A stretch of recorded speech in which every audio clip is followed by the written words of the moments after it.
pieces. It's such a good point, and I'm actually surprised they haven't gone after Glenn Greenwald for some of the same reasons. The journalist that revealed these leaks, because Glenn is gay. Right. He lives in Brazil. It's widely known that. I'm surprised they haven't gone after him more as a traitor. I think that at this point, though, he's just so respected as a journalist that he's harder to attack on those grounds. Yeah, you've also been seeing some of those kinds of attacks on Glenn Greenwald, and all this we all know is meant to detract from the actual issues, the content of the leaks, the content of the journalism that Glenn Greenwald's producing.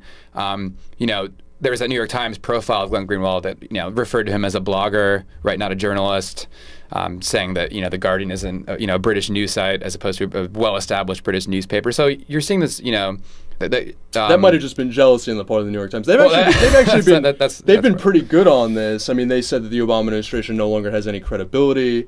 The editorial, right? Yeah, the editorial page has really stood out in support of Snowden. Another one of the interesting angles here is the comparisons to Ellsberg and Snowden and Manning. And Jonathan Capehart of the Washington Post pointed, again, the same thing. Well, Daniel Ellsberg, he had a degree from Harvard and a PhD, and he was a Rhodes Scholar and everything like this, and he actually called him a badass.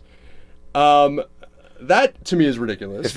But is Bradley Manning not? But the idea that Ellsberg, there may be some legitimate grounds in the sense that Ellsberg apparently first went to members of Congress, and when they ignored him, he then went to the media, and he tried to get it out through those normal channels. He also was initially in hiding, but after a couple weeks did turn himself into federal authorities.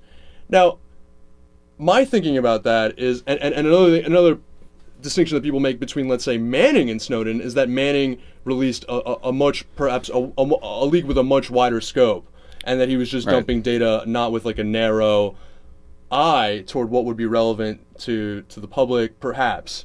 Though you could argue that in this environment, we just don't know quite what is going to be relevant and what is not. The secrecy environment is so drastic. And of course, given that Manning has been tortured under United States military imprisonment, for Edward Snowden to be looking out for himself a little bit is not that shocking to me. Quickly, do you think that Edward Snowden should turn himself in to make a point? That's up to him. I don't.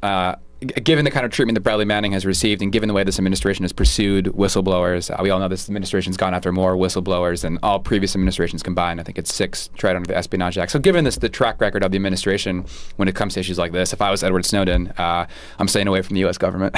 It's a great point. Cole Stangler, great stuff. We're going to be hearing more from him after our syndicated stations join us in just a moment. But first, of course, folks, you got to join us on YouTube. Go to our site, youtube.com/TakeActionNewsTV, and click subscribe. That'll allow you to get free clips of everything from the show, if you haven't tuned in live, in your email inbox. It's free. It's really easy. If you like listening to me, like listening to David Shuster, do it. And of course, you can subscribe to our podcast still on iTunes.